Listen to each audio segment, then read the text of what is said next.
San Francisco is broken. That's not an opinion. It's a diagnosis the city is now spending $30 billion to fix. The downtown is hemorrhaging office workers. Housing costs have priced out entire generations. The transit system that once connected the Bay Area stops short of where people actually need to go.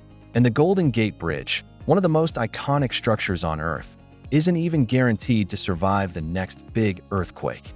Now San Francisco is betting everything on 5 megaprojects. Will this save the city, or will it become the most expensive failed comeback in American urban history? San Francisco has always been a city of extremes: gold rush wealth and tent city poverty, tech boom innovation and infrastructure neglect. But now the contradictions are collapsing in on themselves. Offices sit empty. Homelessness defines entire neighborhoods. And the talent that built Silicon Valley is leaving for Austin, Miami, and Denver.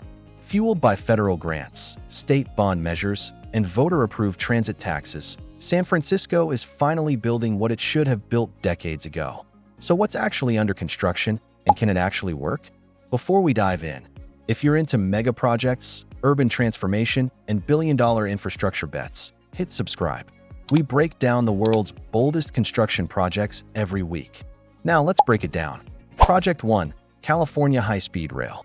The California High-Speed Rail isn't just a train.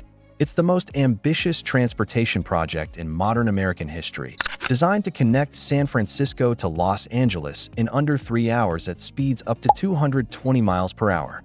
Here's the scale.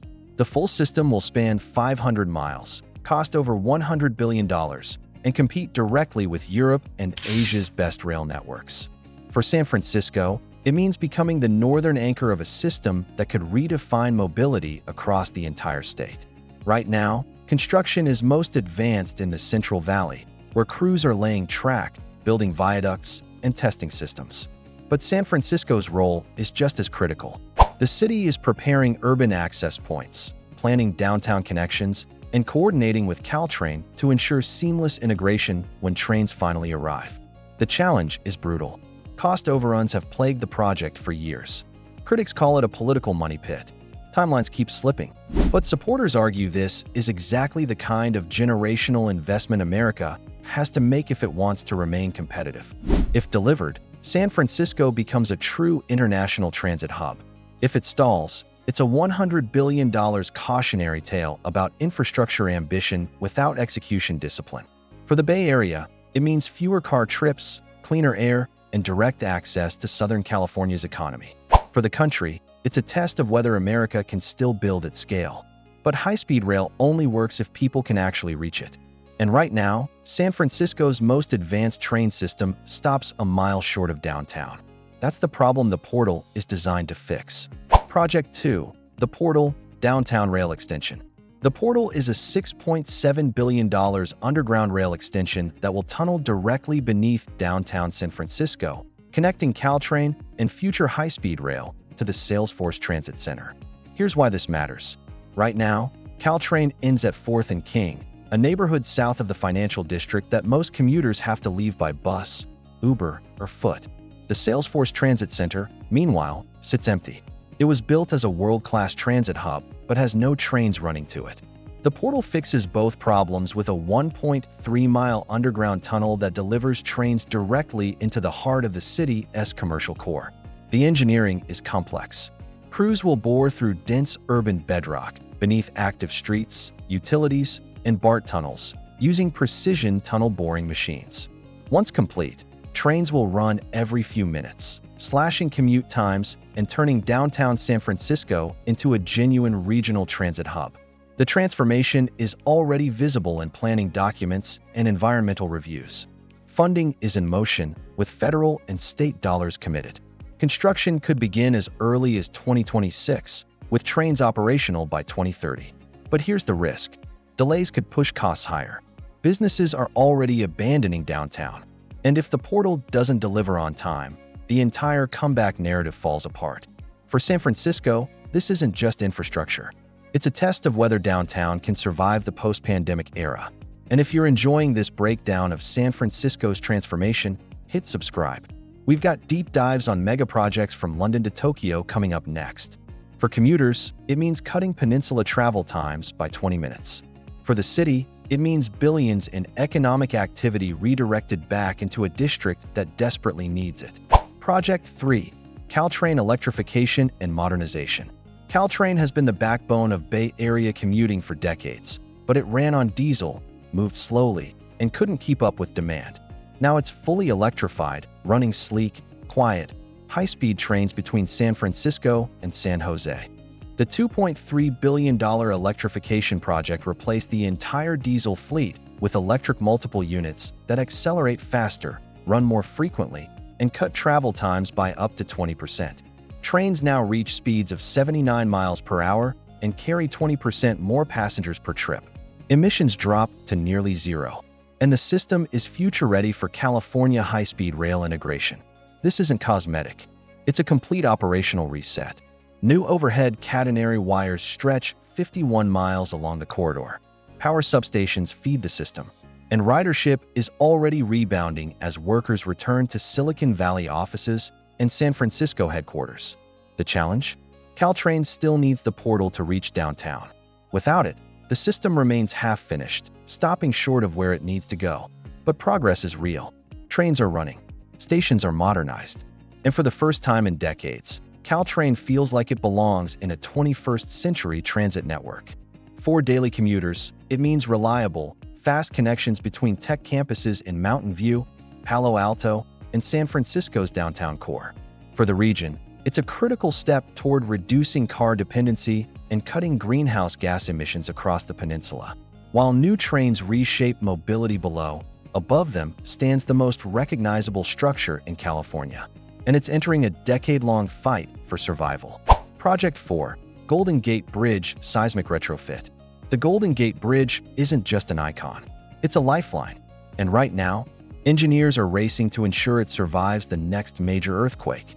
The seismic retrofit is a multi-billion-dollar engineering overhaul designed to prevent catastrophic failure when, not if, the big one hits. Crews are reinforcing the bridge deck, upgrading suspension cables, installing seismic dampers, and strengthening the South Tower foundation. This isn't maintenance. It's survival engineering at mega-project scale. Here's the stakes. The bridge carries 112,000 vehicles daily and connects San Francisco to Marin County and the North Bay. If it fails during a major quake, the region's transportation network collapses. Emergency response grinds to a halt. Economic losses spiral into the billions. The work is methodical and slow. Retrofitting an 80-year-old suspension bridge while keeping it open to traffic requires precision, phased closures, and constant monitoring. The final phase, set to begin in 2026, will take years and cost billions more. Critics argue the timeline is too slow. Supporters say rushing could compromise safety. But both sides agree on one thing: the bridge must survive.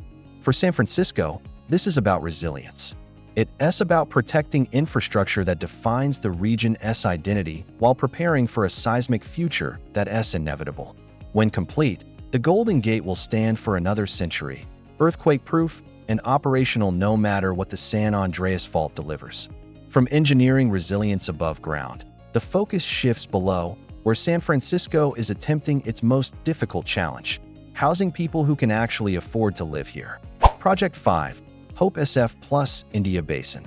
Hope SF and the India Basin development aren't just building apartments. They're attempting to reset how San Francisco thinks about housing, infrastructure, and who gets to live in the city. Hope SF is rebuilding some of the city's oldest public housing projects, replacing aging units with mixed-income communities that include thousands of new homes, parks, transit connections, and commercial space. India Basin, meanwhile, is transforming 900 acres of underutilized waterfront into a new neighborhood with affordable housing, green infrastructure, and community amenities. The scale is massive. Together, these projects will deliver over 10,000 housing units, including thousands reserved for low and moderate-income families. They're not luxury towers. They're an attempt to bring back the working-class San Franciscans who've been priced out over the last 2 decades. But here's the tension. Developers face rising construction costs. Community groups push back on density. And the city's approval process remains notoriously slow. If these projects stall, San Francisco's affordability crisis only deepens. The progress is real. Ground has been broken. Permits are flowing. And neighborhoods that once felt abandoned are seeing cranes, construction crews, and investment return. For San Francisco, this isn't just about buildings. It's about survival. If the city can't house teachers, nurses, service workers, and young families, the entire economic base collapses. San Francisco has always been a city of reinvention, but now it's facing a different kind of transformation. Not growth for growth's sake, but survival. These aren't dreams. They're funded, they're under construction, and they're on deadline. What comes next depends on execution. Because this isn't just about 2030. It's about 2050, and whether San Francisco can remain one of the world's great cities or become a cautionary tale about what happens when innovation stops investing in the place that built it. What kind of San Francisco do you see emerging on the other side? Drop your take in the comments. And if stories like this interest you, subscribe. We cover the world's boldest infrastructure projects and the race to complete them.